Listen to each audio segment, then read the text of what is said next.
Hello and good afternoon, everyone. Today's show is Why is the Left Afraid to Critique Islam? My name is Jedediah. Today I'm co hosting this show with my sisters, Divine and Afnan. And we also have our beloved, very special guest today is Miss Elaine Ellinger.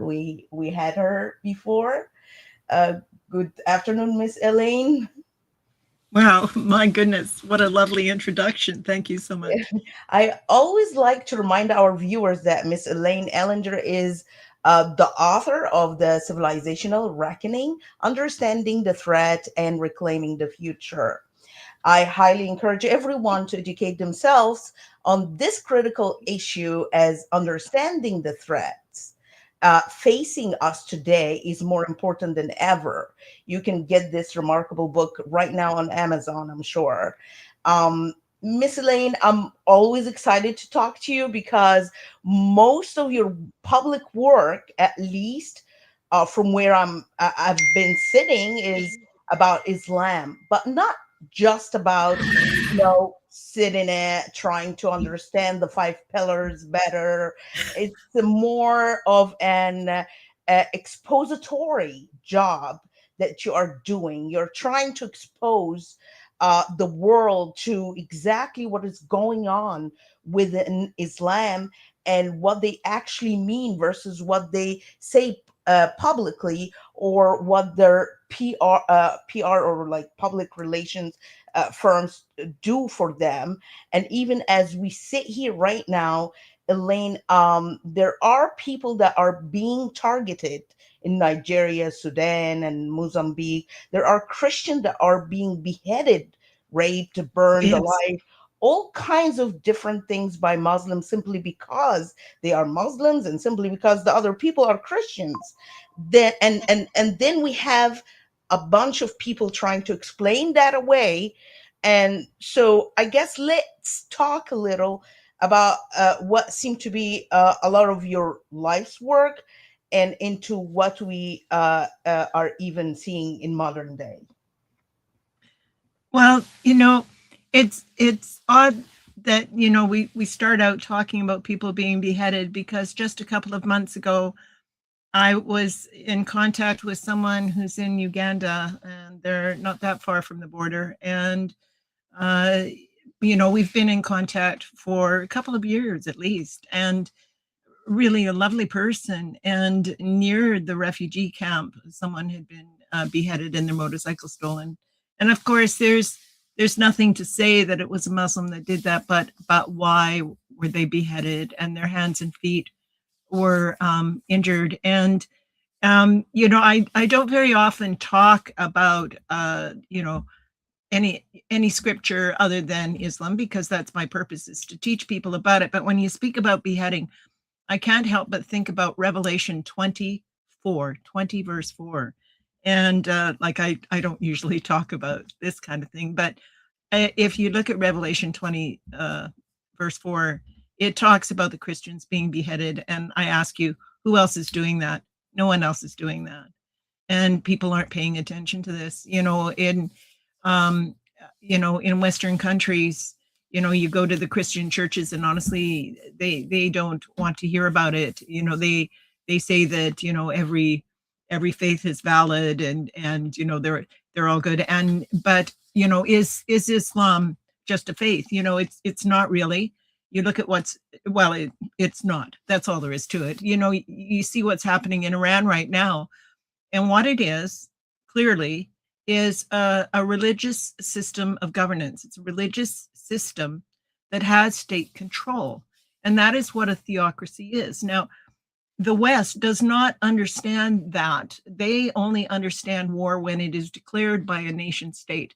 They do not understand that the doctrine itself is a declaration of war. And I say that in my book. It couldn't be more clear. The highest deed is jihad, and integrating with non-Muslims is absolutely forbidden, because it's very very hard to kill someone that you love, isn't it? So if you integrate with people and you start to love those people, it makes it much more difficult to fulfill the obligations that the Quran and the Hadith demand that Islam triumphs over all other beliefs. In the end, there is nothing but Islam, and that Christ will return to break the cross, kill the pigs, and lead the Muslims in prayer. That they are so naive. They are so incredibly naive, and they just don't want to hear this. And because they don't pay much attention to scripture themselves, they think no one else does. Well, that's simply not permitted in Islam, is it? You either get in line or you get mowed down. And in the West, there are a number of people who are practicing Islam in a very nominal way, and they think that this will continue forever, and it will not. They need to pay attention for their own sakes. They're Muslim, but think of where this is going. Learn about what your doctrine really says, because so many of them don't. So can you give us how can we access your public work? How can we get to Well, I would love to do that. Is it okay if I share for a moment? I'm not sure exactly. Go ahead. Yeah, that's what we want. Go ahead. How do I go about that? Oh, there, I see. Now I've made it bigger. I was looking at this little teeny box. All right, now I've got it covering my screen. And now how do I go about sharing here? I'm not sure. I don't know, but like if you can tell us your YouTube channel, anything that we can get access to, like if somebody can help her. I don't know how to share. Yes, do you have anybody that can show how I can share screen for a minute? Because that would really be helpful. Is there anybody backstage there that could help with this? Advanced visual effects. I don't see it. Let's try to figure this out at the end, but can you tell us the name of your channel? Oh, okay. All right. Well, we'll do that. Okay. All right. If you go to YouTube and look for Perspectives on Islam, it's called Perspectives on Islam.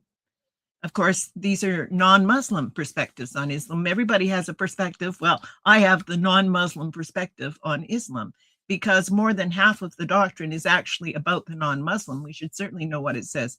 So it's called Perspectives on Islam from a non-Muslim. And if you look for that channel, my name is right there, Elaine Ellinger, and it says there, Perspectives on Islam from a non-Muslim. That is, if you search my name on YouTube, you'll find it as well. And then if you click on podcasts, you'll discover that I have read my entire book into a podcast. And this is specifically so that people in other languages can read the book. Because shortly after my book was published, I was contacted by a woman in Belgium, and she had ridden the tram into, now, Belgium was 100% European. I wandered all over Europe in 1974. All right. And it was lovely. There was no EU then. And anyone who thinks that the EU has done something wonderful for Europe is very much mistaken. Europe was wonderful. Europe was European. And, if you went to Germany, it was very German. If you went to Switzerland, it was very Swiss. And you could feel the culture that had developed over centuries of these people. And they were happy people. And, and you were safe. Everywhere I went, I was safe. But, the way that it's changed so much now, that now I've gotten off track, like how I started talking about the EU and what they're doing now. But anyway, okay, so back to my book. Oh, yes, okay. So now there's all of these people who have come who follow Islam, and many of them are not bothering to learn the language at all, okay? So the French people don't have access to the Islamic doctrine. They don't know what it says. They're extremely confused, upset, and frightened at what they see happening, these very fast changes around them. So right after I published the book, and this is actually what we were going to talk about today anyway, is how, people are being affected around the world and what's happening to human rights. So she was riding the tram into Brussels, and she was the only woman on the tram that wasn't wearing a hijab, and one of them kicked her. And as you know, in Egypt, I have a very dear Coptic Christian friend from Egypt, one of my best friends. And she told me about how riding the bus, if you're not veiled, you're poked with pins, you're kicked, you're elbowed, and just We treated being very thrown by badly. stones. We also, like, as we walk, I would used to walk in the street, be thrown by stones, just not because Exactly, not wearing hijab. exactly, exactly. Well, the And they hadith call you say, names. They call you yeah, names too on the street. yes, yes.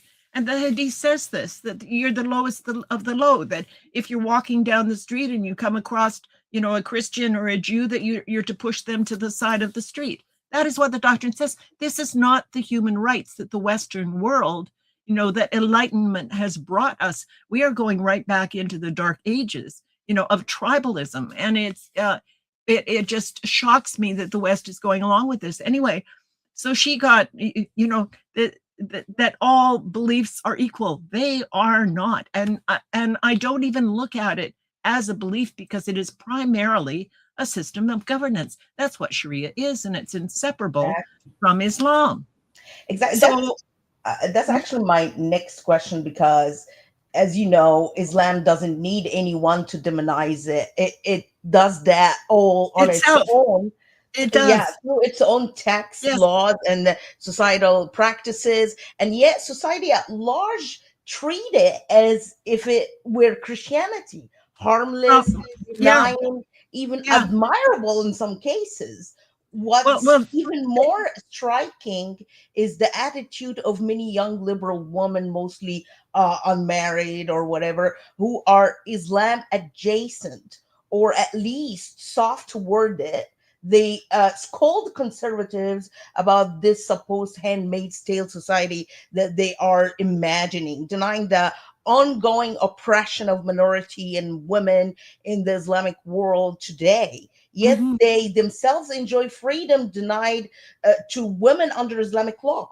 They aren't wearing burqas. They have rights, opportunities, and autonomy, but still they excuse or sympathize with Islam. I honestly struggle to see any explanation of this outside of demonic influence, They because do nothing a lot. else Yeah, no, they accounts of do. such blind, willful moral inversion. So, can you give us any explanation of this Well, at all? they do a lot more than just, enjoy the West, and I'm talking Muslims now. I'm talking the people who like to call themselves moderate Muslims.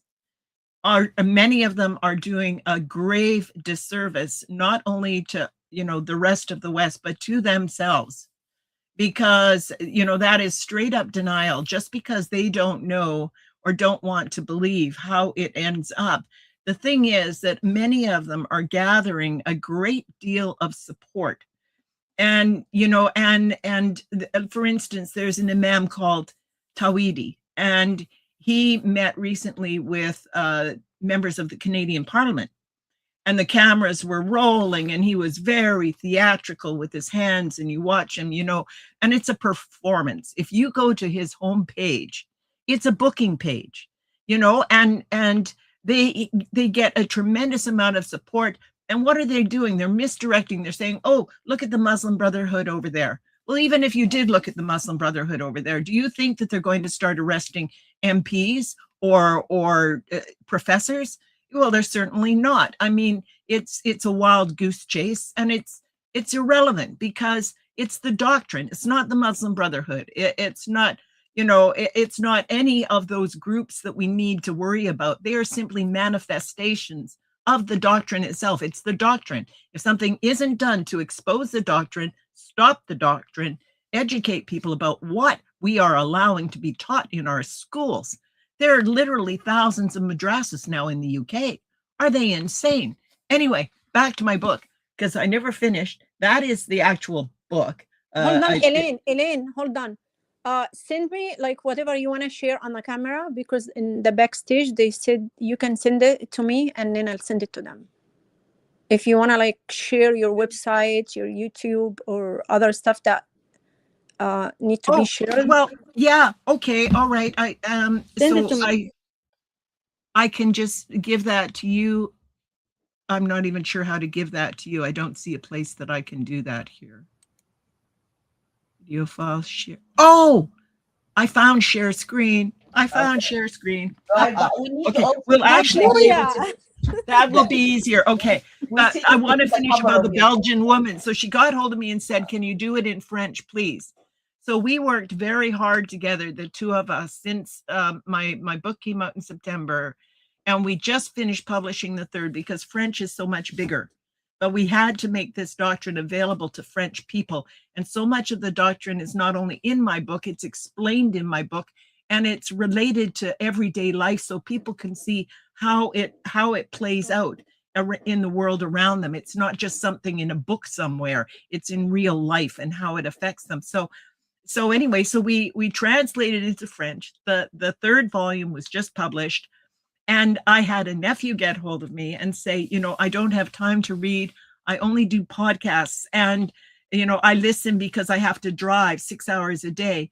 And then there's people like in Romania or Albania. How are they going to get this information if it's not in their language? So I made a big project and I read the entire book into 40 episodes. So it is not only a podcast on Spotify, I am releasing one a week on YouTube so that people have a chance to read it. Because on YouTube, if you want to read it in another language, then you need to sit down and have subtitles and read it, but it's there for anyone who wants it. So should I go ahead and share screen now and just share these little things? We just need to see the cover of your book first, and then you share screen.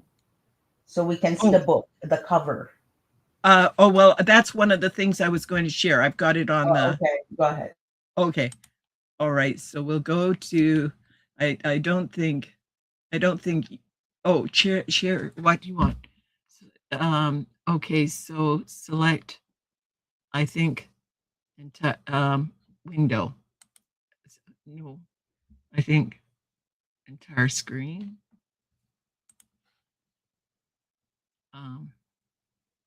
No, I think I want a window. Yes, I want a window. I want that window. Okay. Okay, yes, this is it. Okay, so we'll start with, this is my website. And it's just called perspectivesonislam.info. And on the main page are links to all of the foundational doctrine. So anybody wants to know what it says, you don't have to go hunting around. Just go to my page. This is the authentic doctrine, not touched in any way. This is their own doctrine. I don't touch it. I have a little video here, very short, 5 minutes, showing you how to search it yourself. And then on this page here, resources, it's divided. You can click to politics, history, law enforcement, women, slavery, apostates. All of these things are affected by Islam. So you just have to click on one and it will go to that section. And then there are free videos. Some of these are books. Some of these, like The English Woman in Egypt, Letters from Cairo. It's an archived book from 1845 about the slaves. A lot of people think, oh, well, slavery was the transatlantic thing. My goodness gracious. Slavery has been going on in Islam for 14 centuries now, and it is still going on in the markets. There were all sorts of white slaves, black slaves, redheads, every kind of slave you can imagine when she was in Cairo in 1845. That's not long ago. And, people want to imagine. So, and this is by a friend of mine. So there's huge number of resources on all these different topics here.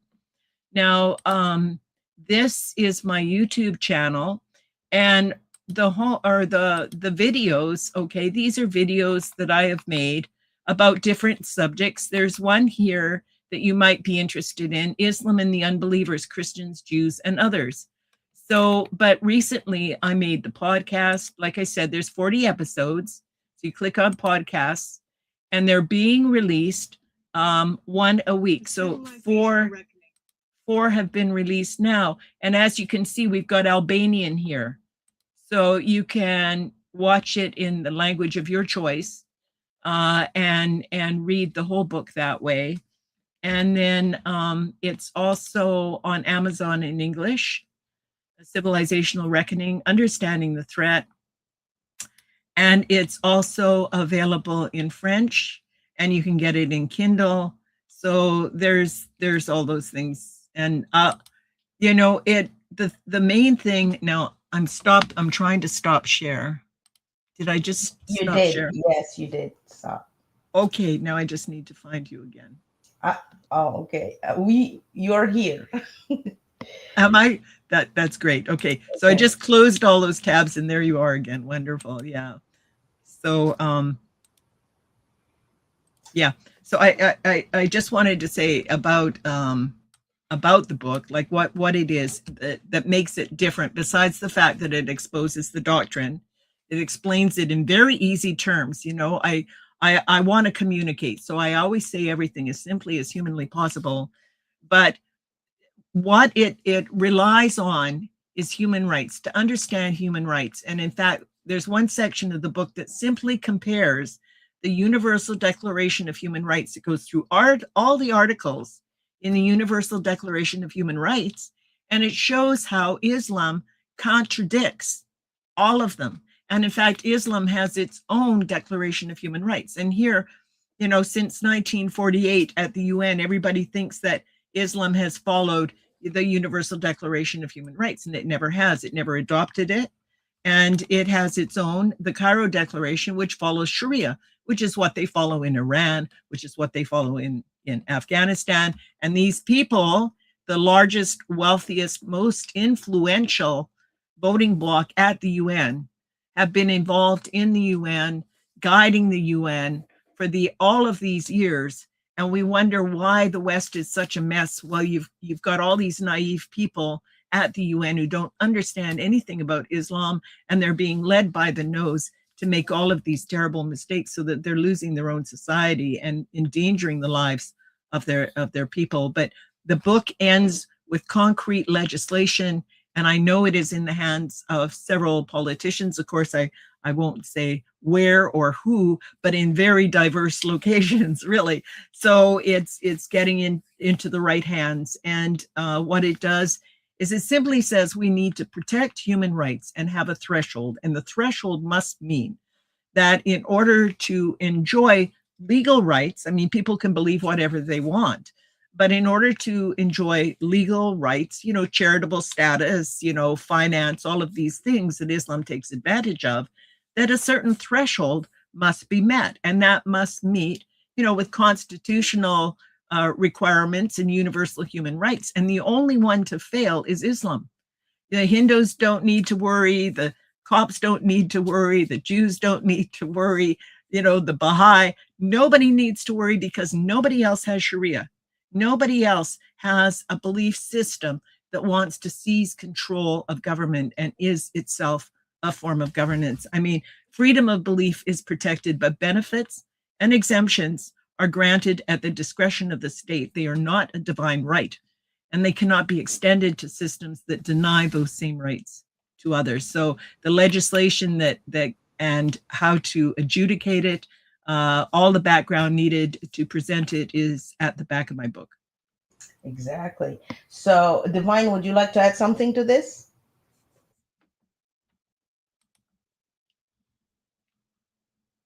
Divine? Yeah, I'm here. I'm sorry, I was doing something. Yeah, would you like to add something? Yeah, I actually didn't follow the like the last part. Like I we're didn't talking follow. about like how like the West are like you know the liberals people today in the West would like treat Christianity as if it's Islam, Yeah, acting like if Islam benign, like not a problem I at know. all.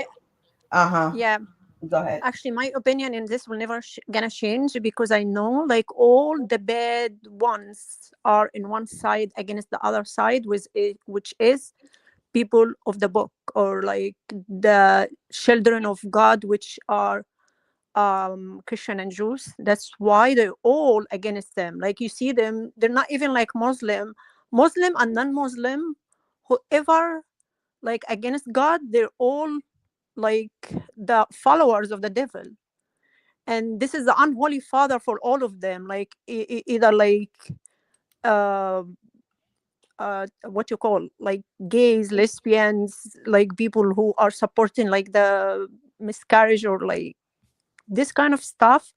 or like thieves, criminals. They all against Christian and Jews.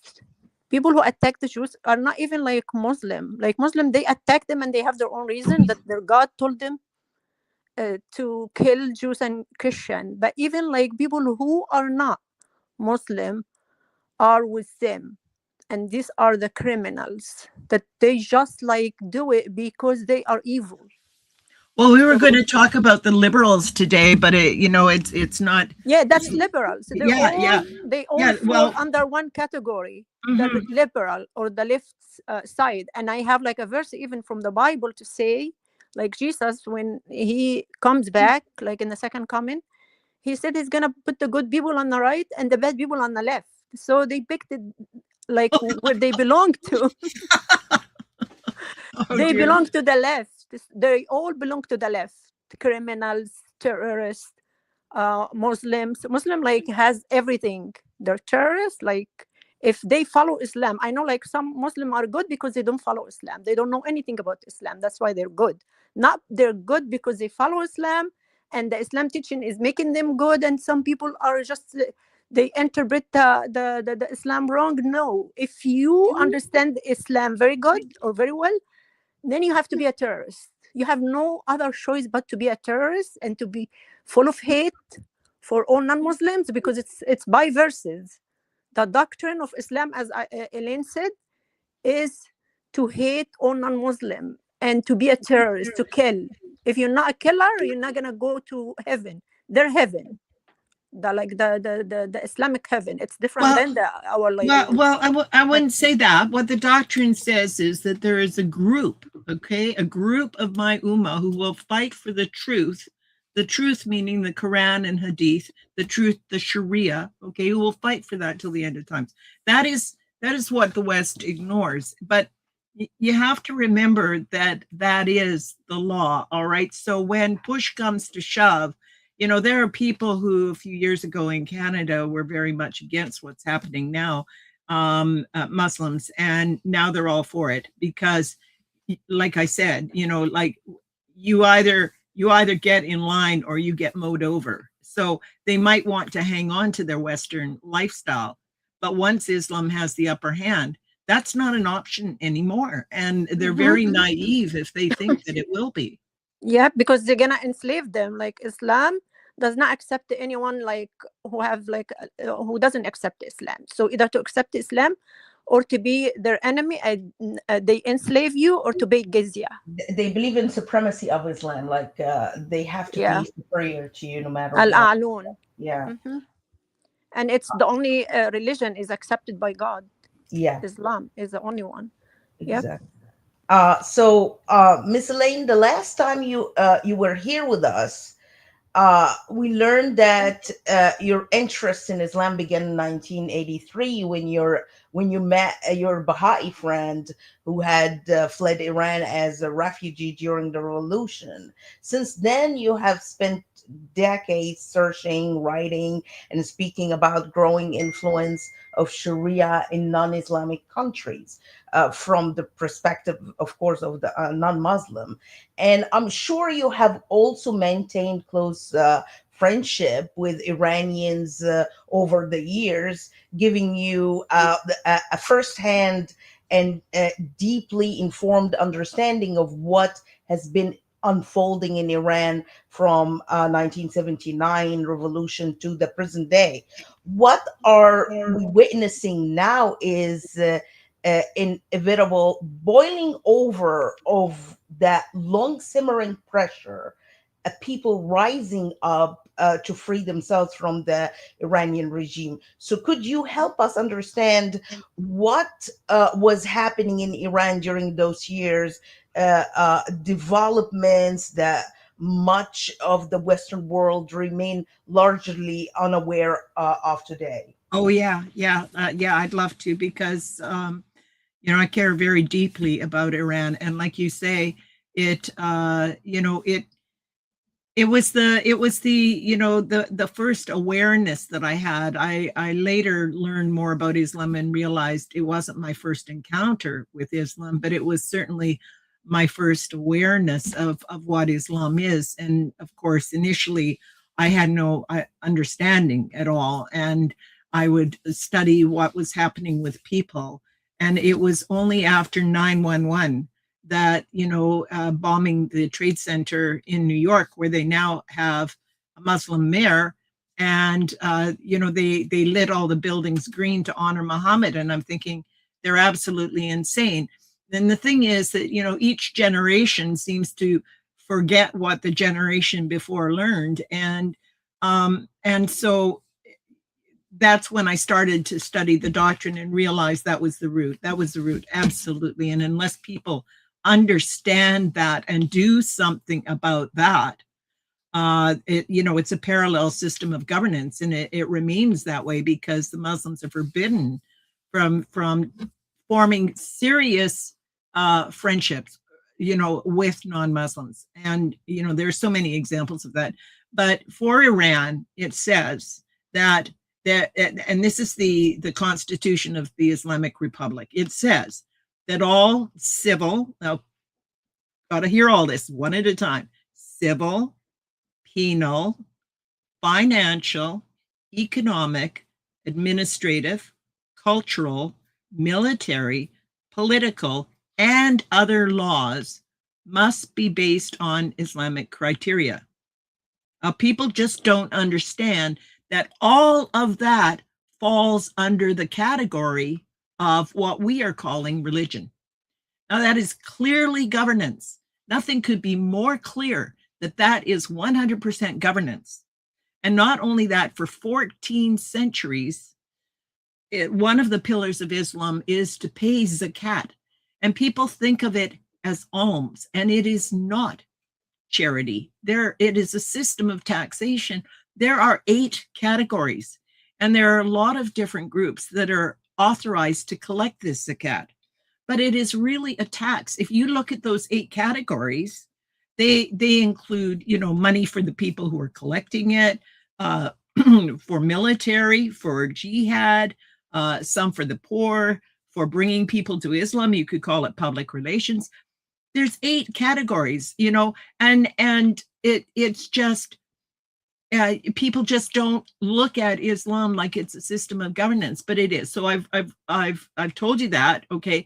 And it is just like the Cairo Declaration, like I was saying at the UN, which also says that it has to be everything that they are doing at the UN in the Cairo Declaration. It must be in accordance with Islamic values and principles. Now, their original declaration specifically said in Articles 24 and 25 that their concept of human rights must follow Sharia. Well, there was pressure from the EU and a report that they were not very happy with what was happening in these Sharia councils that were springing up all over Europe, all over the UK, where there's a parallel system of law clearly happening in regards to contracts and inheritance and all sorts of things. So they're saying, well, we're not very happy about that. And we're not very happy about this Cairo Declaration and Sharia. So they changed the wording. And they took out the word Sharia and they put in Islamic values and principles, that the Charter of Medina and the last sermon of Muhammad are core, okay, to their Islamic principles, which is Sharia. But now if you go to AI, it'll say, oh, isn't it wonderful? They revised their human rights in 2020 to make it more in line with Western Europeans' concepts of human rights. They haven't done that at all. They just took the word Sharia out. That's how ignorant we are, incredibly ignorant. But you were asking about Iran and who's there. Well, there's so many people, and I was watching a video a couple of years ago, and it was the president of Iran's wife speaking about the hijab and saying how, it's their culture, and but it is also law, and that it is political, that it has always been political. And that, of course, it is enforced because it is the law. But, it's enforced on everyone, not just Muslims. It's enforced on everyone, has to wear a hijab. So in Iran, you have Persians, Azeris, Kurds, Balochs, Arabs, and Arabs don't fare that well in Iran because of the Sunni connection, even if they're Shia, they're too close. Anyway, the Turkmen, there's Armenians, Assyrians, Zoroastrians, Jews, Baha'is, and there's indigenous groups, Lurs, Gilaks, and somebody called Mazarandaris. And I never say that word right, but these are indigenous groups. Now, culture is something that evolves with the people. You know, it's like you make your soup the way your mother made it, and then you add something, and then the next one adds something extra, you know, and this is culture, how culture develops. It develops organically, and it is an expression of the people. Sharia is not an expression of the people. It is an expression of Muhammad. Every word in the Quran came out of his mouth. All of the hadith are about the life of Muhammad, the sunnah of Muhammad, the example that Muslims are all supposed to follow to this day, all came from one man, Muhammad. And they like to say, okay, well, it was a revelation, you know, through Gabriel, and it all came out of his mouth. And there's, you know, nothing else like this. And it was enforced. And, you know, the hijab wasn't even enforced in the 13 years that he was in Mecca. It was after about 5 years after his migration to Medina that the hijab was enforced. So it wasn't originally there. And one of his compatriots, I think it was Umar, anyway, was very proud of himself. And he said, well, Allah has agreed with me in 3 points because he had been pushing Muhammad. Yeah, Yes, he had been. Yes. Yeah, he had been pushing Muhammad to require the hijab, so he would know who was a slave and who was Muhammad's wife, because he had so many wives. I mean, altogether he had 13, not all at once, but altogether 13. You know, and you didn't want to go assaulting Muhammad's wife, so they better wear hijabs. But they set the example for all women, so now it is required. And so you have all of these people. But do you know the slave woman, how she should cover from? Do you know her covering from where to where? Yeah, I think it's from her waist down to her knees. Belly button to her knee. So yeah. You are not allowed to cover more than that. So actually, in the 1800s and stuff, we have pictures of slaves were topless because that's. And if you try to cover yourself, you'll get beaten because they. By Omar also.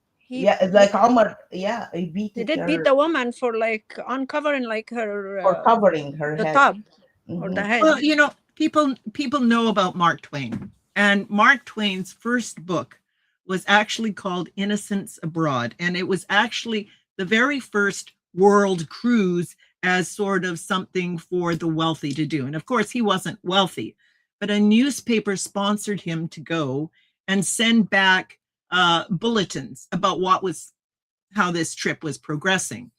And people enjoyed his writing so much that he later took them all and organized them into a single book called The Innocents Abroad. And in it, he speaks about this. So Mark Twain was not that long ago. We're still quoting, you know, Mark Twain. He said, common sense isn't that common. And he was certainly right, you know. But he wrote about seeing the slaves, you know, and their breasts exposed.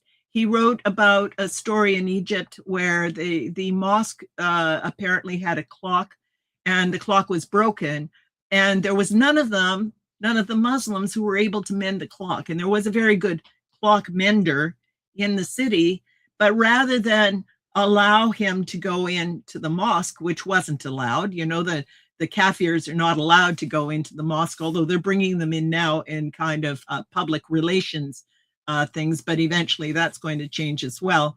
And when they're brought in, it's not exactly to hear the Friday sermon, is it? But anyway, so, and I mean, they're bringing in little kids from like Catholic kindergartens, and I've seen in Italy where they've got them down on the prayer mats, which is just ridiculous, you know, to influence little children that way. But anyway, back to the story about Egypt. So they said, well, we can bring an ass into the mosque, so we can bring a kafir, a non-Muslim, into the mosque as a clockmaker, and he has to come in on all fours. So the man had to crawl into the mosque to repair the clock and crawl out because he was so low he had no right to be in there except as an animal. Now that's in Innocents Abroad. Anybody can read it, you know, but you know, and to get back to Iran and today. So, like I say, the hijab is mandatory for everyone. And a friend of mine And that was wasn't before 79, right? Like, I want to know the no, change. no, Exactly. that's the thing. You know, this parallels my own life because when I was a young woman in my 20s, the women in Iran looked just like me. You know, they were out wearing bathing suits and just, you know, going to the library and having coffee with their girlfriends and going dancing. Dancing is forbidden. There was a couple that they were dancing, a man and a woman dancing together, and they've been in prison for years now because they posted this a little video they made of themselves, and it was discovered. Everyone is afraid. They are surveyed all of the time. So this friend of mine was over there a couple of years ago, and he's originally from Iran, and he was making a video, and the fellow who was with him had the camera, and a woman jumped in front of them and removed her hijab. And his friend stopped filming immediately, and he said we could get in trouble for that. So, you know, I can't film that. A couple of days later, my friend, my very good friend, gets a knock on the door, 10 o'clock at night. It's the police. They seize his equipment. They take him to the police station. They tell him he has 48 hours to get out of Iran or he's going to be in prison. He didn't ask any questions. He just tried to book a plane. He got the last seat out. So that's what happens if you go there and you film something they don't want you to film. So anyway, so that's Iran. So you have the mandatory hijab, you have mandatory segregation of the sexes in all public life. This includes buses, universities, stadiums. You've got Ramadan fasting for everyone, okay? This isn't just for Muslims because, like I say, it is a system of governance that has state control. Islam is a system of governance. It is Sharia. And once they have state control, then they impose it. And so the entire population has to, and, you know, the question is, well, you know, they're not doing that in this Islamic country or that Islamic country. One, you don't know everything they're doing in those countries. For instance, somebody was just talking about how wonderful Indonesia is. Well, in some places there, you can be fined the equivalent of 500 pounds and imprisoned for 2 years for missing Friday prayer. And you're never going to be able to repair your church. So, you know, don't tell me how wonderful it is in Indonesia. You know, it all depends on, you know, how long are you there? Who are you talking to? How much do you really know about what's going on? But the point is, the law is always there. The Sharia can always be enforced and justified, if not by the state, then by a mob. And as long as it is consistent with the Quran and what Muhammad has said, people will turn a blind eye to it. You know, we know that people are killed every single day. There is mob violence. I saw mob violence just a couple of weeks ago. A young Hindu man was accused of blasphemy. He was burned in the street. And this is Bangladesh. They tied him to a tree and burned a young man alive. And you know, a couple of years ago, the same thing happened to a woman.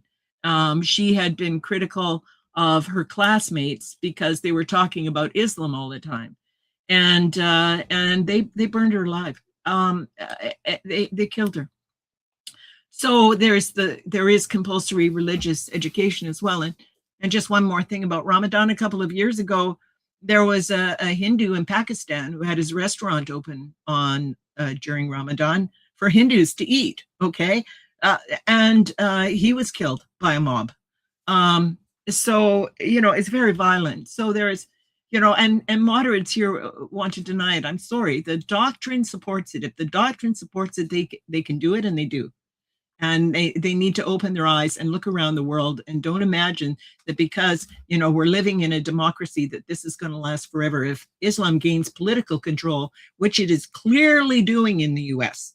I mean, another friend of mine in Iran a few months ago, before this latest, you know, revolution, he said that oh dear, where did I go? Oh yes, he said he was talking about their life and what had happened to them, and believe me, it is a horror. He had lost his job in 2024 because of his political views. He is a professional man. He says, you can't believe how we're treated. And years ago, his uncle had been shot. And now people are talking about they're demanding that if they want the body returned, they have to pay for the bullets, as if this is something new. This is not something new. Years ago, his uncle was shot by the IRGC. They didn't return the body. The children have no idea. They never saw their father again. They don't know where the grave is. And the IRGC demanded if they wanted the money back, they had to pay for the bullets. So, and that's ransom. And, you know, ransom is in the doctrine as well. So there's compulsory education. It's, you know, Islam is taught in all of the schools. There's no criticism allowed of Islam or Sharia. And they have the second highest rate of execution in the world. They figure since 1979, at least 20,000. And I can't even guess the numbers that have been slaughtered just recently. There's no proselytizing by non-Muslims. So if you're a Christian or Jew, if you speak about your faith publicly, it is extremely dangerous. You're likely to get arrested. And of course, everything is closed for Friday. The morality police target everyone. And, you know, this is something I'd like to mention, that, you know, there are certain personality types. And I used to study psychology. That was my major. And frankly, I was pretty darn good at it. And I don't claim to be any kind of a professional at all, but some things are extremely well known. And one of them is what's called the authoritarian personality. So there are people who just love to enforce the rules. And there are some occupations that those are the people that you want to hire. So there's psychological testing to determine if someone has an authoritarian personality, which means that they show deference to authority. Okay, they don't question authority, and they implement authority. So they are the people who, you know, enforce, like police and things like that, enforce rules. Well, that's who you want in the morality police. But there's a large population of those people everywhere. It is not uncommon. It's like 20% of the population has an authoritarian personality to some extent. So the people are there and they will be used. So when you get an Islamic state, there are people, they don't have to be mentally ill to be administering this. They simply have to be authoritarian personalities who follow Islam. And then they're going to execute Sharia. That's all there is to it. So, you know, like I already mentioned, the dancing is illegal, singing, you know, women performing. There was a woman performing not long ago. She was arrested because she had performed publicly without a veil. If they perform publicly, it's only supposed to be very small groups of women. There's people killed for apostasy. There's constant censorship. And anyway, my friend that I was just mentioning, frankly, I think he's probably gone now. I'm very careful what I say about him because I don't want to identify him in any way in case he is still alive. But I honestly have my doubts, because he said to me that he was sure that they were being followed, they were being monitored, and so he probably was arrested. And he also read my book. When my book was published, he was the first person I gave it to, because he knew I was writing and he wanted to read it so badly. There was no way to get the book in Iran, so I just sent it to him directly. And wow, no wonder we see actually women in Iran for practicing resisting by dancing in the street, and also that woman who got killed just because her bangs were showing from underneath her hijab in Iran. Mahsa Amini, Yeah. Divine, would you like to add something to this? Okay, Divine. Afnan, would you like to add something to this? I think I've put them to sleep. No. No. This isn't I was good. just talking. We have like another friend coming, so I was just talking to him, and I sent him like the link. But yeah, I was following with you, Elaine, and I know Like when you spoke about the hijab, even Khadija, she stayed with Muhammad 25 years without wearing the hijab. So That's right. this was the order. This was the order of Omar. Mhm. Omar did that because he was harassing one of the prophet's wives. Yeah. Sauda, he went after her Sada, when she yeah. went to, yeah, she went to, like, I don't know what to say, like, Go bathroom. but yeah, Relieve herself to the in the bathroom. evening. Yeah, leave her bathroom in the in the desert, like, wilderness. and like, That's it. yep. And then he was harassing her, and he said, "Oh, we saw you, we know you," stuff like that. And then he went to the prophet and he said, "You need to cover your wives because like everybody like talk to them or like see them or stuff." He was talking about himself actually harassing her, but the prophet didn't care. And then he has to come up with like one of the verses to like make the hijab as like something to impose on like his wives. In the beginning they thought it's just for his wife, and then they made it for everybody except like the slaves, that they have to be uncovered. And people come and say, "Oh, Islam covered the woman." No, they didn't cover the woman. They just cover their own and to harass other women. Like they went after women. If they try to cover themselves, they're not allowed because they're not equal to the Muslim women. So like as like Jedediah said, like she has to be uncovered from like the waist up, like her breast has to be shown. And we have From the other waist hadiths down. talking about From the waist down. terrible to the knees. hadiths, not to be covered from the waist down, but to be uncovered, like from the waist to like From to the the from head. the head to the waist. Yep. So what kind of covering, what kind of like giving like the woman respect by doing this? So this is one of like the stuff that you spoke about. And also you were speaking about like either mobs or government, like they're Yeah. like the mobs taking like the law into their hands. This is now happening in other countries, like it's like in all Muslim countries, but some countries are not showing it enough to the international community, but they're doing it to the Christian. They're doing it even for the atheists. They're doing it for all non-Muslims. And I see in Egypt, we're gonna talk about Egypt when like we finish with Iran. Also in Iran, there is a call from someone inside the country is calling for help, and there's other countries are not supporting like the Iranian people, and like Italy, Spain, and France. The three of them are not supporting the Iranian people, and they're siding with the devil, like the terrorists, like the what's his name, Khamenei or Khamenei? Yeah. I don't know like his Hominy. name, Hominy, but I believe. Hominy.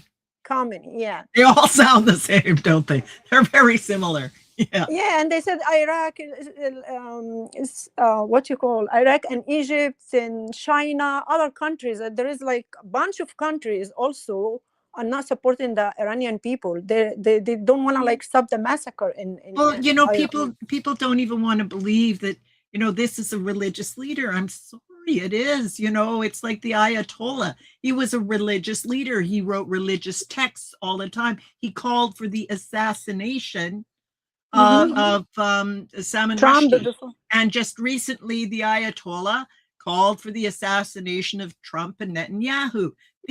How do you call these priests? Okay, how do they call them priests? For heaven's sakes, they really need to understand that. I was just looking here to find the name yesterday. I watched a video. A friend of mine in Europe sent it to me. It's a good friend of hers. Her name is Sabatina James, and she's an ex-Muslim. And I don't know if you've ever heard of her, but she started an organization back in 2006 to try and help Muslim women who are trying to, you know, escape forced marriage. And you know, we'll get into that subject later. But you know, so many of them are killed, and you know that the West is just ignoring all of this and pretending this is an ordinary belief is just outrageous. Exactly. Did you see it on LinkedIn, Eileen? Today, they said like Iraq, Egypt, China, Cuba, South Africa, Qatar, and Pakistan, members of the UN Human Rights Council, refused to endorse a request for urgent session on Iran's massacre. And Yeah, they that's said, then actually if you my are silent on Iran, you are helping the world's worst regime to cover up a massacre. Well, This apparently is the a post we EU have has condemned them, but no, I didn't see that. And if you would send that to me, because you know I'm hours and hours behind the rest of you in terms of, you know, the world. Yeah, I'll world send it to learning. you. Yeah. I did like a repost for it, but I'll send it to you in like the private. Yeah, please do. I'd love to see that. Wh- Thank you. which actually bring me to to my next question, that the last news I heard on TV, that Iran's top police official issued an ultimatum on last Monday, warning that protesters must turn themselves in or face the full force of the law. Tens of thousands of protesters have reportedly been swept up in a nationwide manhunt, while regime forces patrolling the streets have threatened to shoot anyone who goes outside. And despite an ongoing internet shutdown, some reports indicate that the killing are continuing. One doctor reportedly described the crackdown as genocide under digital darkness. So, why do some Iranian activists and commentators feel betrayed by the Western left's response to their struggle for freedom and rights? And what would meaningful solidarity from the Western world look like from your perspective, Ms. Elaine? They should feel betrayed, and I am absolutely disgusted with the West. I couldn't tell you how disgusted I am. It's, you know, people want to think that this has nothing to do with us. It certainly does. Not only do we have authoritarian personalities, just hopefully not converting to Islam, but you look at the school populations, okay? 20% of them are going to be authoritarian as well. Many of them are going to be advising politicians. And what have we allowed to happen over the last 45 years? Our educational system has been totally infiltrated and basically bought out by characters like, you know, Saudi Arabia and Qatar. And, you know, I'll just speak for a moment about that, because a lot of people don't realize that in 1979, there was also a coup. It just wasn't Iran. There was a coup in Saudi Arabia. And what happened was a group who, like I just mentioned, it says, well, maybe no, that was a group who will fight for the truth. There is another one that every 100 years, that they will be risen up from the community, a group that will that I've actually got that here somewhere. Just let me look for a second. There we go. Allah will raise for this community at the end of every 100 years the one who will renovate its religion for it. That's Dawud 4291. Well, renovate doesn't mean to update your kitchen. Renovate means a factory reset. Okay, so that you go back to the origin, and that is what this group was doing. They were saying, look, we're getting too far away from this. So in Saudi Arabia, they were doing terrible things, not as much as Iran, but my goodness, they had television sets and they were watching Western shows. And there is a group who was very alarmed about this. And of course, the problem with Islam, one of the problems, is that jihad is considered the highest deed. This will take you right straight to paradise, and they all know it, okay? So when you're enforcing, you get the enforcers, the authoritarians who are enforcing the Islam, they've got this bonus not only to be honored in life, but to end up in paradise. And so they get together and they plan together, and they used a funeral procession to bring armaments into the Kaaba. Now, that is not allowed. You're not allowed to have any armaments in there. So the Kaaba police were afraid to try and take action back. You know, they would go to hell if they used, armaments. The military, it was the same way. So the king, and of course, just like Iran, they had a blackout. They had an information blackout. And the news media in the West, they just turned a blind eye to it. But what happened was the king got together with the ulama, okay, which is the Islamic scholars, and said, you got to help me. You got to help me. I got to get the Kaaba back. You know, the police won't go in there and shoot because they figure they'll go to hell. What am I going to do? So now the ulama, they've got the upper hand, and they say, okay, we'll get you a fatwa. But we kind of sympathize with that coup. We kind of sympathize. We don't like these televisions either. All right. So we need to reach an agreement here. And that's exactly what happened. Is the king said, okay, well, we're going to get rid of the televisions. We're going to have a factory reset. And it set back Saudi Arabia decades. Okay.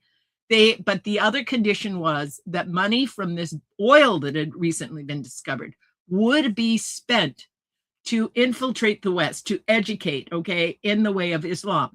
So that's why you go to these universities, and literally billions of dollars has been sent in these universities, thoroughly brainwashing these kids. So they think Islam is a religion of peace, and they don't understand the peace of Islam means and comes only when, as the root of the word shows, you have Islam.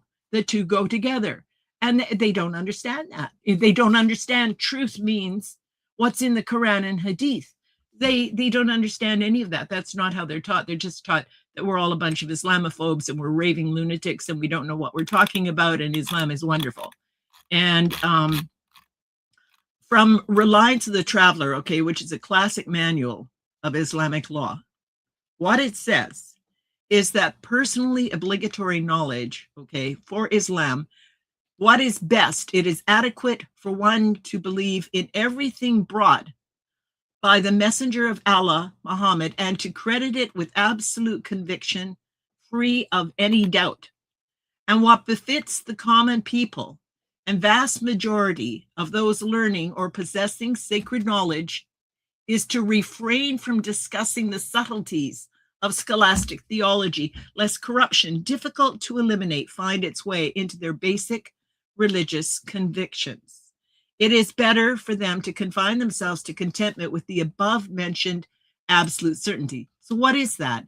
That's not questioning Islam. You are not supposed to question Islam at all. And several years ago, there was it was an Italian university. Yeah, it was in Italy anyway. I'm pretty sure it was at a university. And they were hosting an event to talk about some world calendar they had put together about different beliefs, you know, like one of those academic exercises they do and spend a lot of money. And they were going to have, and they're useless. They're absolutely useless. And they, people are just too ill-informed. But anyway, one of the speakers was a woman who was supposed to be an expert on the hijab. But I thought, okay, I'm going. I signed up and I went to this event. And this woman went on about the hijab. So you were allowed to ask questions and you had to submit them. And I didn't know if they would read my question out, but they did. And all I did was quote Quran 33:59, which says that the woman must wear the hijab so that she will not be assaulted. What it says, wear the hijab so she will not be assaulted. Now, if you go to the tafsir of Ibn Kathir, the commentary on the Quran, for an explanation of that, there is absolutely no doubt what that means. That is so that you will be known as a free woman, not a slave or a prostitute. That's what it means. So she's supposed to know this. So that's what my question said. It said, this is from the Quran. Would it not be better if in the West, no woman wore a hijab so that they wouldn't know who was available for assault? Because it's a national security risk for some women to be wearing a veil and other women not, if it means that those women who are not can be targeted by people who are coming to your Western country And this has been the norm for hundreds of years for them, okay?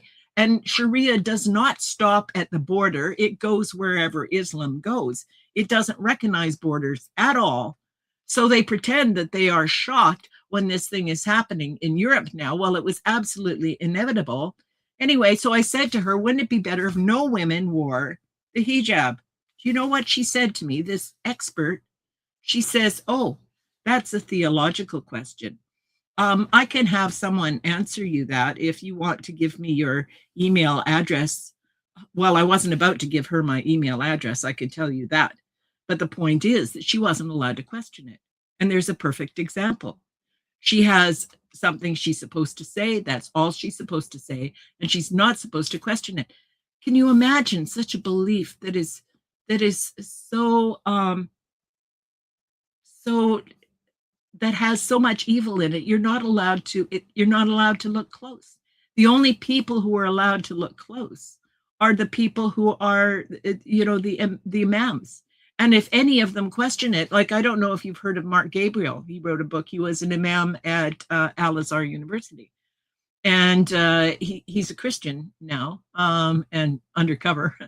You're never going to find him, I don't think.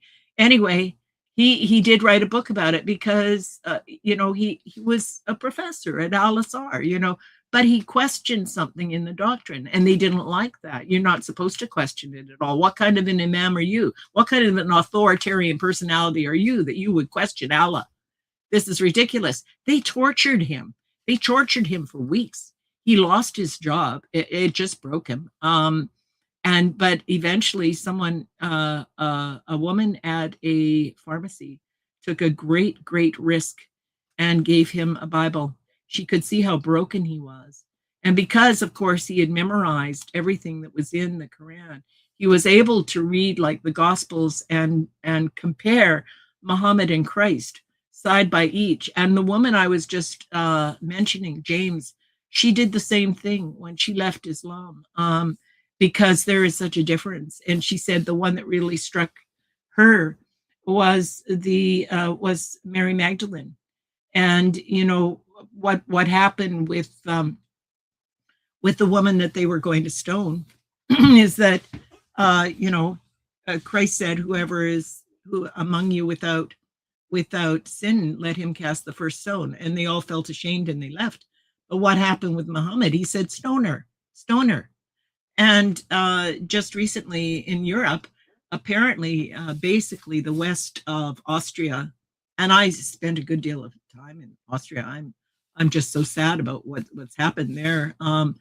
Is that the west of Austria now is very, very Islamized, and they have an Islamic fair, more or less. And a woman had heard about this particular book. It's in German. I can't get it in English, or I would. And it's called Knowledge for Women. And it's 471 pages. And it's about stoning women, beating women, veiling women, all of that stuff. And it looks very pretty and pink with flowers on it, And it's all about abusing women. And this is being sold publicly. So this woman knew about it, and she went to buy one. And you could actually get it on Amazon in Germany. Anyway, I've seen it yesterday. Anyway, she went and she bought one at one of the stalls, and she wore a hijab that day because it was an Islamic fair and it was all Islamic. But the next day she went back without the hijab to get another copy for a friend. And she also asked if they had Mein Kampf, because it's well known, that among the groups like ISIS, etc., that Mein Kampf is a very popular book. And certainly during the Second World War, Hussein he was at the mosque in Jerusalem. He was a great friend of Hitler and killing the Jews. And he went on long after World War II and had no problem at all. He wasn't part of the Nuremberg trials. Anyway, so she went back to get a second book, and she asked about Mein Kampf as well. Well, they didn't have it, but they said, weren't you here yesterday? They started taking pictures. If you can imagine, you can't even go to a fair, all right? You can't even, because it's so segregated. So they took pictures, they videoed her. The next day, the police show up at her door, and they reported her, okay, for daring to go there, ask for that book twice, and then ask about Mein Kampf. They reported her. So it's, yeah, Europe, at Christmas this year, there was such security at their beautiful Christmas markets. Their world famous, beautiful Christmas markets. They had to have security, and some of them were actually canceled owing to the people they've brought into the country that absolutely hate Christianity. That's what, the doctrine teaches. And I'm hogging the conversation. I mean, No, really. that's why we like you, because you give us a lot of very precious information and teaching the West. Divine, would you like to add something? Yeah, I just like want to talk about when she said, wear the hijab for your safety. So that's give them like the right to just condemn or criticize the woman if she got raped. That will happen in Egypt. We lived in Egypt, and we are aware of what's happening now in Egypt for a long time ago. Not like today, not yesterday, forever. Like whenever, I mean, since I was born, that's what I see in Egypt. If they do something wrong to the woman, it's her fault because she's not wearing hijab. And we have like a famous sheikh, like one of like the Muslim, like famous Muslim clerks, who said it's not like the fault of a man if a woman got raped.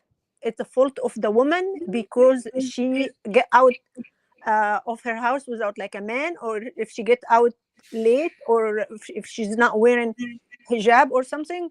So they give the green light for any man in Egypt to harass and rape a woman, especially if she's not wearing hijab, and mostly gonna be like Christian, not non-Muslim. This is what's happening now in Egypt. They kidnap our girls, like Christian girls. They enforce them into Islam by applying Islam's teaching to rape the woman. This is okay in Islam, because as like our Jesus said, love your enemy. Islam say rape your enemy. If she's not Muslim, you're allowed to rape her. You can rape her because she is like right hand possessed you. And this is allowed in Quran, in Surah An-Nisa 24.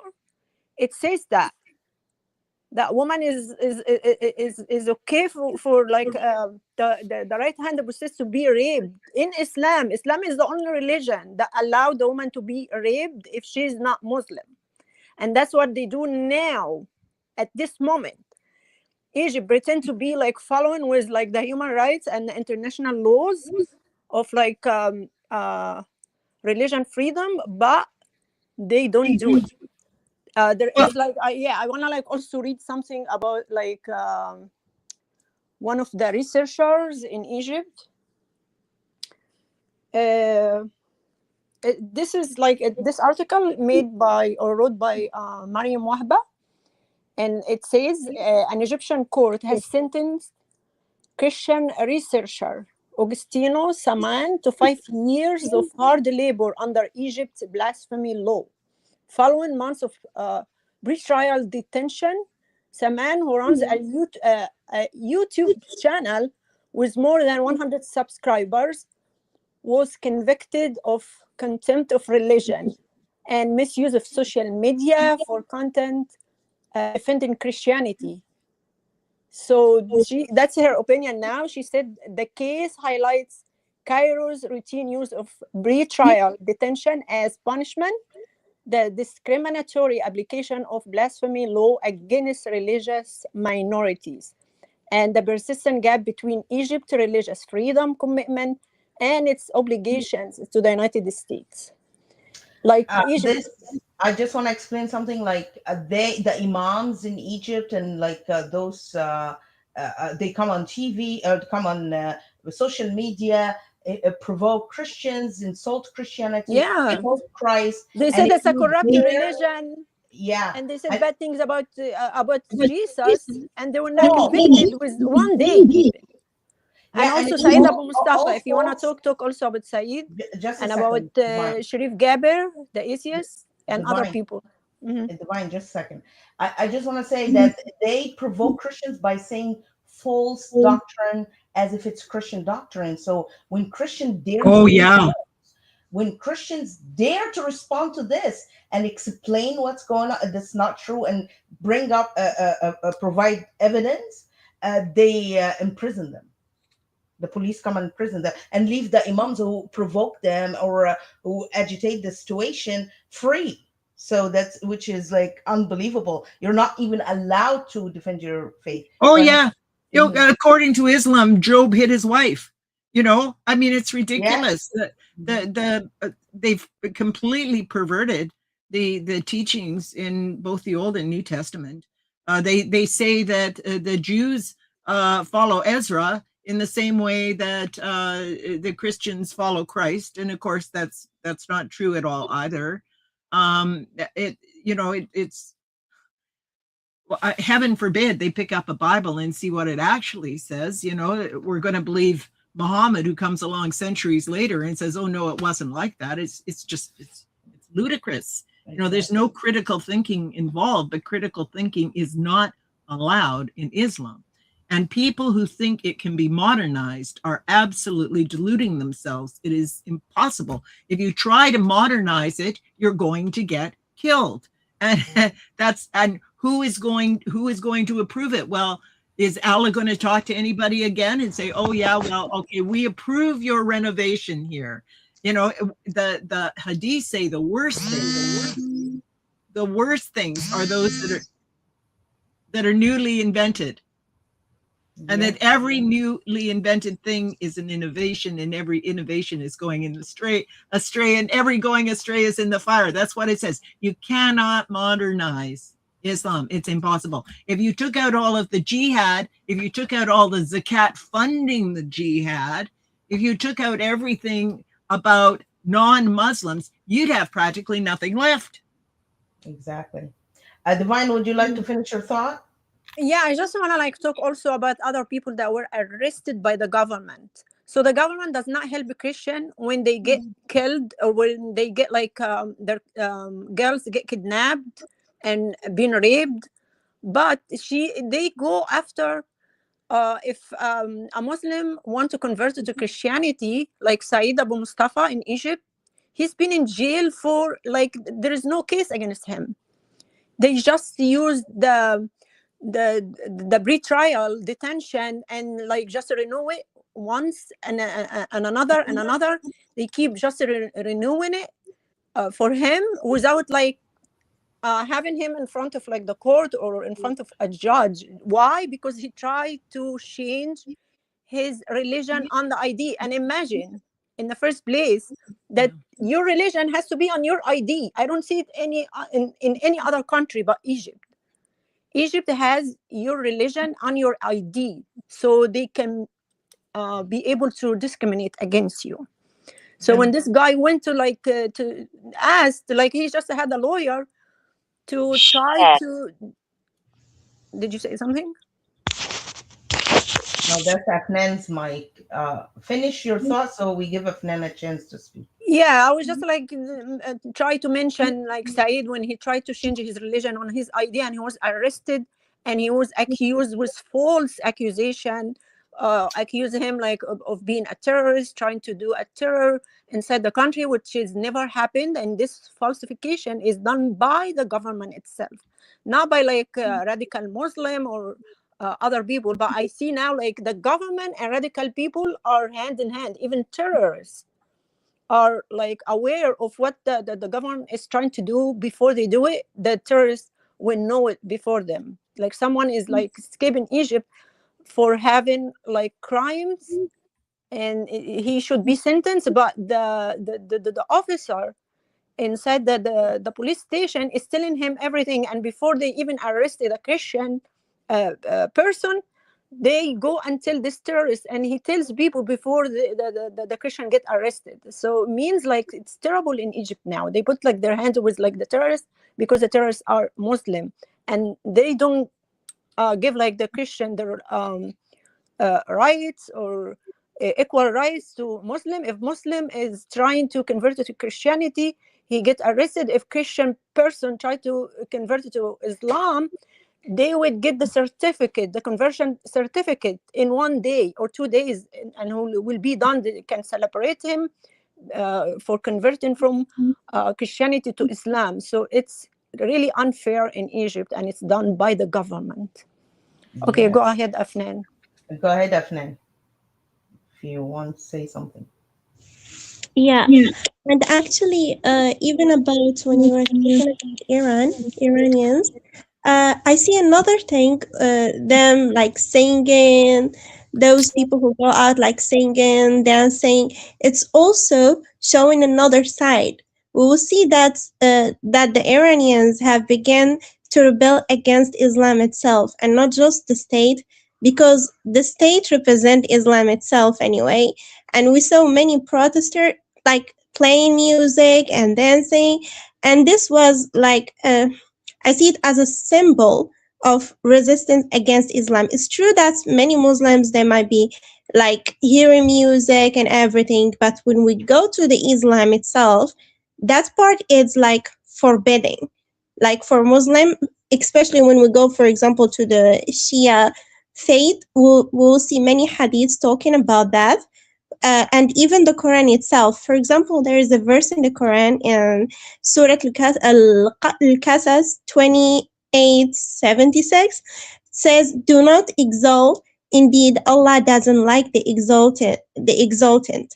So we see here when we go to when we see the explanation of this verse, many imams and like sheikhs and those, they use this verse to say like dancing is forbidden in Islam. They use it like to classify like dancing is like one of the things that are forbidden because it's make you exalted.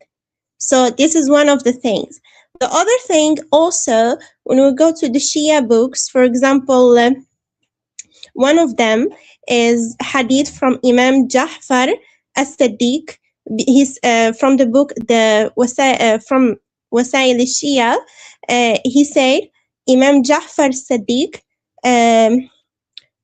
he said, Ghina, which is singing by musical instruments, is among the things for which Allah has promised hellfire.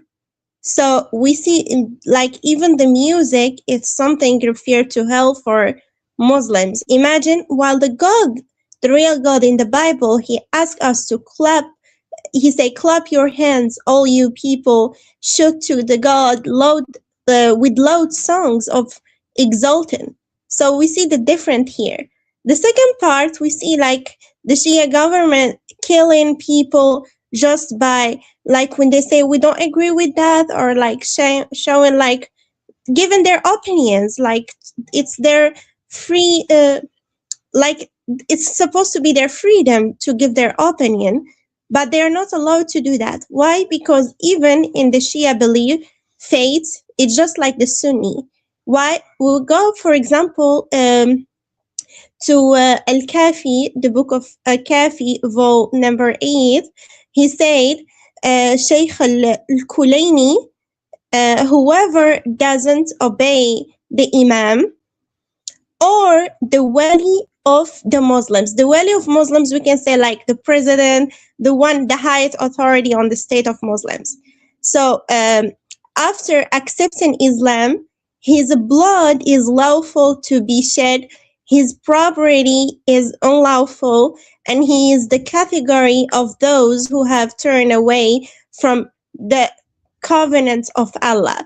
So that's also something Islam given them. Like no one under Islamic Sharia law has the right to say no to the leader or ask for his right. If he did so, like the high leader, he has the right to kill him, even if he is the one who is wrong and that person is just trying to defend himself. Yeah. Exactly, which they call actually song the songs are the songs of the devil. That's what they say. So Miss Elaine mentioned this last time she talked. So she said, so I would like to ask today, the left is actively influencing youth in Western universities, rewriting history to blame Christianity to nearly every wrongdoing and portraying it as the villain of history. For example, they usually just started at the history, like in from history, they start from 1095, when Pope Urban called the First Crusade, and because it's, as you know, it's power play. I've often quoted John Spesito, the a professor in Georgetown University, and that's how he presented.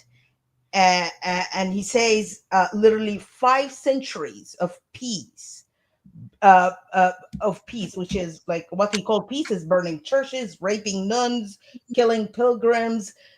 He called that peace between Muslims and Christians.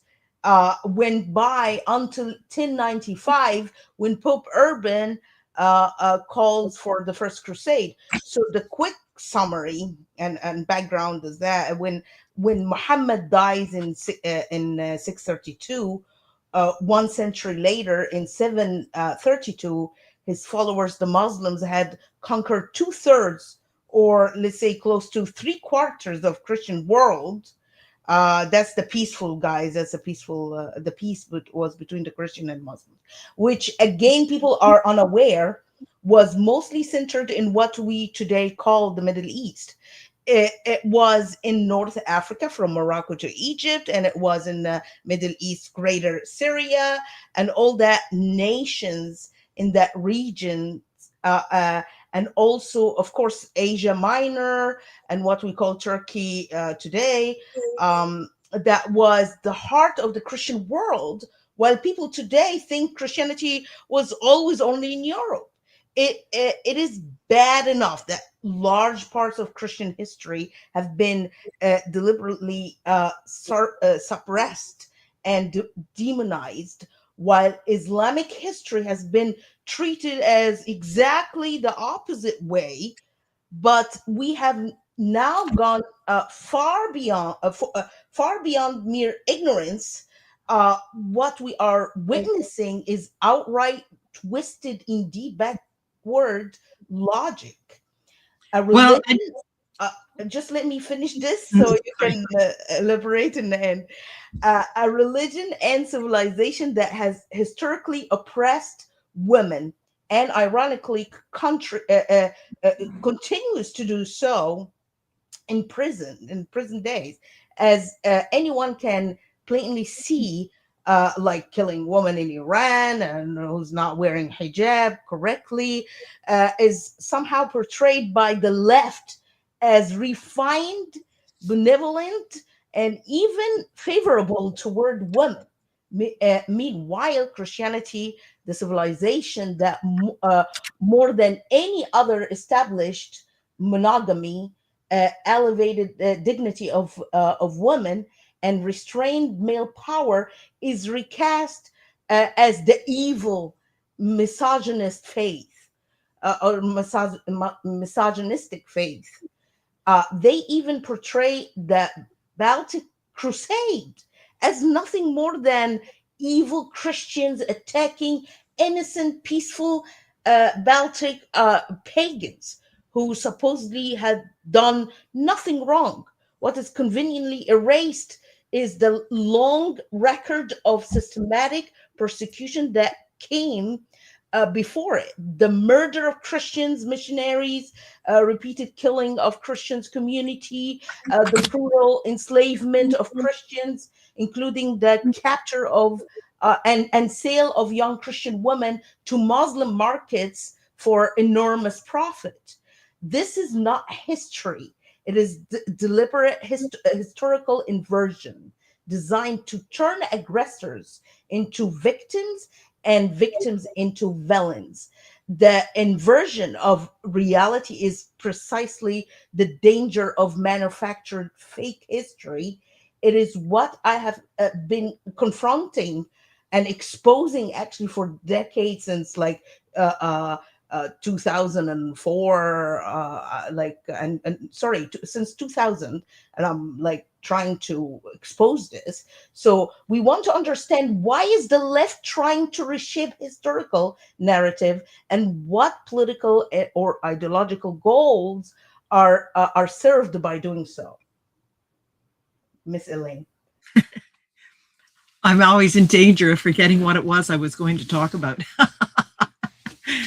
It was too long it question, was your right? mention of the Crusades. Well, several things you mentioned.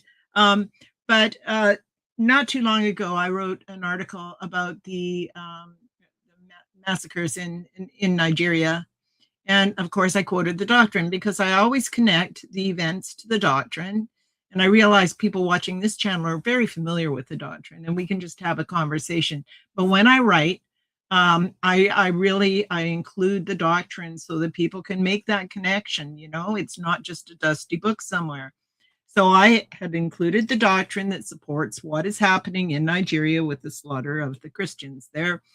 And there was a comment under that post, and it was from, I am sorry to say, a Canadian security professional. Okay.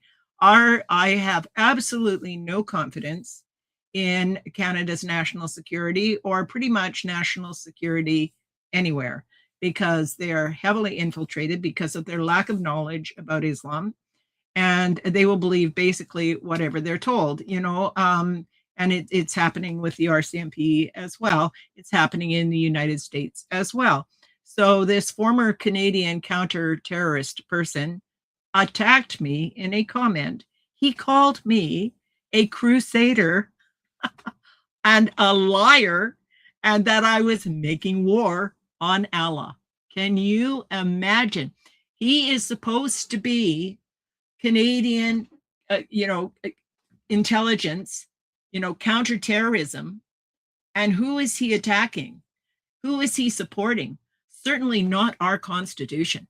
Our Constitution does not say it's okay to go slaughter Christians just because they're Christians. And when I put the actual evidence there, he ignores that altogether, doesn't mention it. And that's what I come up against all the time, because I am frequently having outreach from counter-terrorists around the world, and I will go look at their profile, and I can quickly identify the doublespeak, which I'm sure you can as well, when peace doesn't mean peace, and I can identify what they're saying, and I block them, because I know full well that these are not people who have got the West's interests at heart. But most people cannot do that. And you try to tell them, and they just don't want to believe it, because they've been totally brainwashed. They've been going to all this dawa, and it's the same with the left. They've had decades now of education. We're talking about a couple of generations who have been, getting these huge grants from the Middle East, who are telling them that Islam is just wonderful. And, you can't blame the Muslims who aren't informed. They're constantly told how wonderful Islam is and how terrible the West is. Well, if you're told that from the time you're born, and if you look at what they're taught, like I've got a couple books here. Let me see. Yeah, this one here, okay, is a high school book for Muslim students, and it covers the last 30 surah in the Quran. The last 30. There's only 2 verses in the last 30 that come from Medina. So they're given the view, the perspective of Islam as a wonderful thing. It does say, Quran 98:6, that, kafirs are the worst creatures. And what's the other one it's got in here? Did I mark it? No, I didn't. But anyway, it's only got 2 verses from Medina. Well, they know we're the worst of creatures. It doesn't say to kill them. So that's what they're studying. So then they want to believe that the people who go out and murder, like at Bondi Beach, how is that different from Iran? It's not. And it's happening in Australia, because the doctrine doesn't recognize borders, and the people who are committed to it are going to follow it. They're going to go to New York and they're going to shoot or stab Salman Rushdie because 30 years ago, some preacher said that they should do that. But that's what the imams are, is that they are enforcers of Sharia. And this book here, okay, How to Tell Others About Islam, the back of it is full of lies. It says, is there any violence? Is there any violence in the Quran? Well, I don't know if you can see that. I've got an X next to it there. And then the next page, I've got nothing but X's. And because I know the doctrine, you know the doctrine, we could argue all of these and prove them to be lies in 2 minutes. But your average person reads this, it's given to them, you know, the person's smiling, they say this is true, they believe it. It's not true. And the thing is that whereas people like you and I, we're policed, okay, there's a wonderful Jewish man, Dr. Anthony Bostom. He wrote a book called The Legacy of Islamic Anti-Semitism. It was on Amazon for years. It has now been taken down, okay? It's been discontinued on Amazon. How is he going to sell this book? How are people going to learn about Islam and Judaism and the hatred that the doctrine teaches for the Jews if they're not allowed to read the book? And the same with Easy Meat, the book that Peter McLaughlin wrote about the little girls in England and the grooming gangs. That was published in 2014.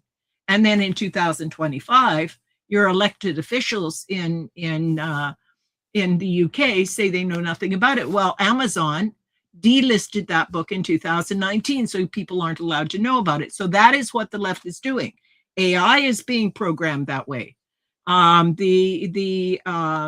The filtering, you know, whether it's LinkedIn or it's YouTube or it's national media, certainly, you know, the BBC, it's terrible. Thousands and thousands of people on the street in Iran, and they're saying that there's a few hundred, and you can see for yourself, there's hundreds of thousands. And not only that, it's not about the economy. Certainly that's bad. Certainly people are stressed. Of course they are. But they, at last count, there was about 250 mosques had been destroyed, and they're burning those Qurans and Islamic centers because they're tired of not being allowed to dance, not being allowed to sing, not being allowed to see a smile or feel the wind in their hair. How can you live like that? I mean, why would God make creatures to live under a tent, to be beaten? This is ridiculous. It defies common sense. It defies humanity. If you have a heart, how can you believe this? But a lot of Muslims don't even know what their own doctrine says. So yeah, that's what I wanted to say. And also about, you know, vulnerable targets, you know, like to us, there is no honor in, like, you know, killing a baby, in beating a woman. You know, pick on somebody your own size. That's what I would say. I think it's a disgrace to attack people who are weaker than you are. It just makes you a bully. It doesn't Actually, make that's you their targets. Their targets. But that is exactly because that was Muhammad's targets. Mm-hmm. You know, it's like when he goes to Khaybar. Oh, yay! You know, Allahu Akbar. Muhammad. You know, he listens for the adhan, and if he doesn't hear it in the morning, he attacks. And then people, they come out with their spades and their shovels. They're going to the fields to work. He attacks them. Well, it's the same thing at Bondi Beach. It's the same thing in Iran. You know, the people are unarmed. They want to take your armaments. Well, that's ridiculous.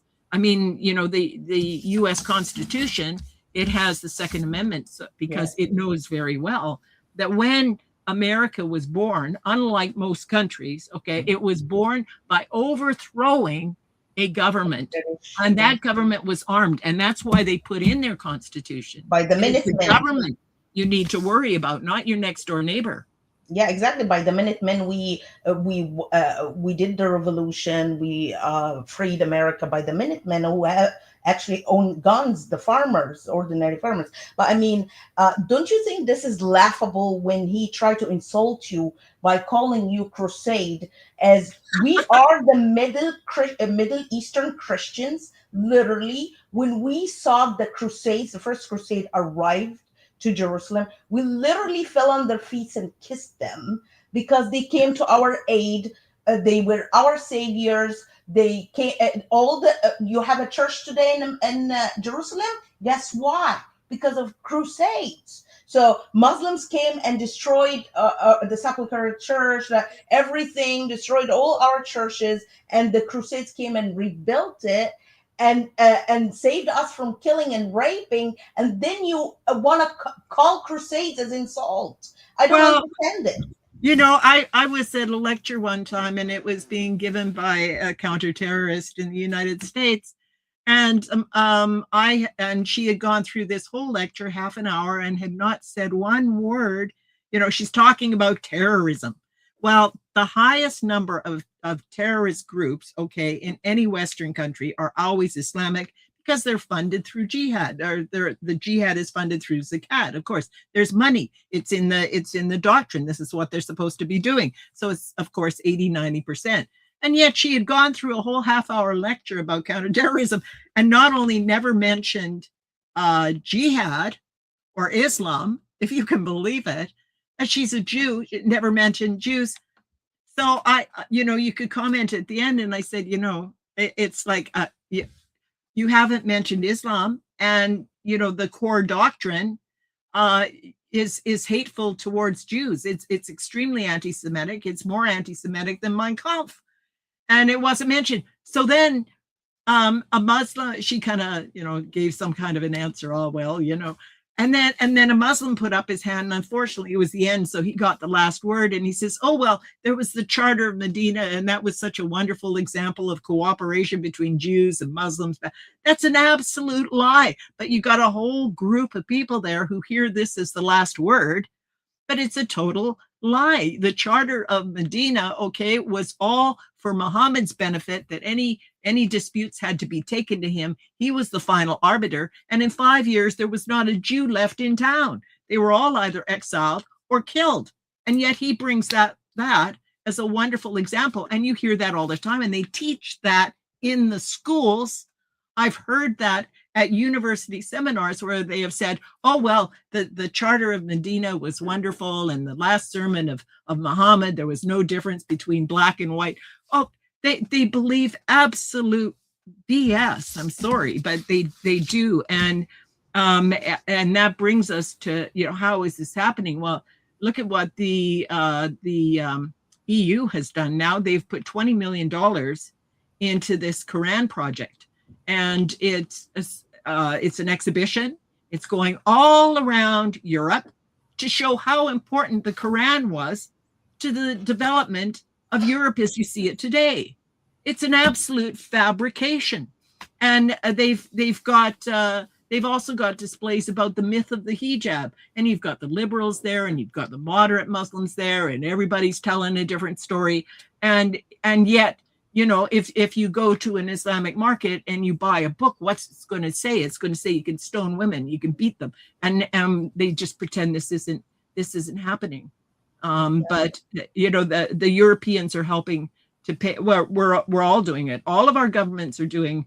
They're facilitating the advance of Sharia, a rapid advance of Sharia. They're helping it all the way. They're treating it as a private belief when it is no such thing. It is an adversarial system of governance, and they're very foolish. I just want to mention also, like, the irony of this, like in Dearborn, in here in the U.S., in Michigan, they said that the Muslims, that the left is the new sword of Islam. So they use the left to vote for them, and got them the mayor is Muslim and stuff. And then we find when the left tried to do Pride Parade, they shut them down. The Muslims shut them down. It's like, no, you cannot have a Pride Parade here. It's so funny. They are so stupid, useful idiots to the Muslims, and the Muslims use them as their sword against themselves, and the idiots taking it. Divine, would you like to add something? Yeah, I just want to add something about like all the corrupt cities and states are either like left or Muslims or both. Like what we see in Minnesota, what we see in from the Somali community, they all have one thing in common. which is they're all Muslim. They all like follow Islam. Islam is about like lying and manipulation. Like as Eileen said, like the guy was just talking about wrong information about Muhammad being in Medina, and then he kicked everybody. Like he was running away from Mecca, and once he went to the Medina and they met him and they let him be there, let him like claim to be a prophet, no one like approached him or no one attacked him. He's the one who attacked everybody, and he said either to be a Muslim or be out of the Medina. So they lie and lie and lie. And also the part about like the crusade, like how many years after the invasion and the aggression of the Islam against Christianity, against Hindus, against Buddhism, against all other religion, then the crusade showed up or came to like just like to defend this the land, to take the land back, the Jerusalem back. So this was like a defensive act. It wasn't like attacking or like initiating like the attack or the aggression. No, they were like trying to get back their lands. But Muslims only talk about like the Crusader, what they did. Oh, they're like the wars on Islam or Muslims. They don't tell the truth. They don't tell that this is after 400 years of the aggression of Islam and like raping people, killing people everywhere. Whenever like they get into a country, they just kill randomly, just to take like the place or to invade this land. So they just look with one eye. That's what I wanted to say. I just want to mention one more thing about what I was saying about Europe, because, you know, I had a conversation with a good friend there yesterday, and she was saying what I also believe, and that is that moderate Islam, so-called moderate Islam, is in fact the most dangerous. And this is the Trojan horse. This is people who may be sincere and may not be sincere. They may just want to believe that Islam is a religion of peace, and they're defining it in a Western way instead of in the true Islamic way. But it is the most dangerous because these are the people who are leading our organizations, associations, our politicians, and they're either in denial or it is straight up taqiyya, and they are presenting a very a polished view of Islam as being something that it is not. They are totally leaving out where it leads. And an example is something, it's called the Erasmus Project. And this is now happening in the EU. And for decades, this wonderful project, a student exchange project, has gone on.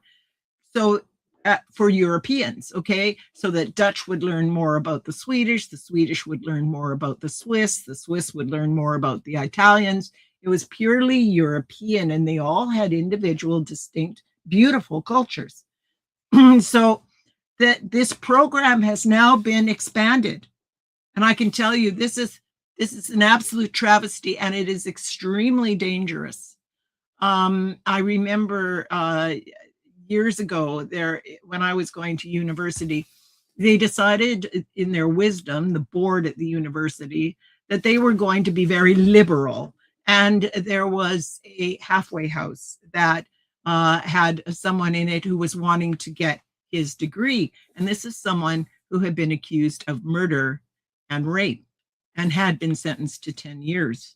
Well, this person was given permission to attend a university where there were a lot of very vulnerable, very naive young people, and he raped 2 of them.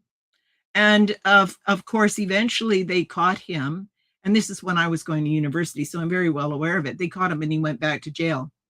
But that's some liberal sitting in a nice, comfortable office somewhere going, oh, wouldn't it be nice to do that? And not thinking about the outcome, about the vulnerable, naive people who are going to be taken advantage of.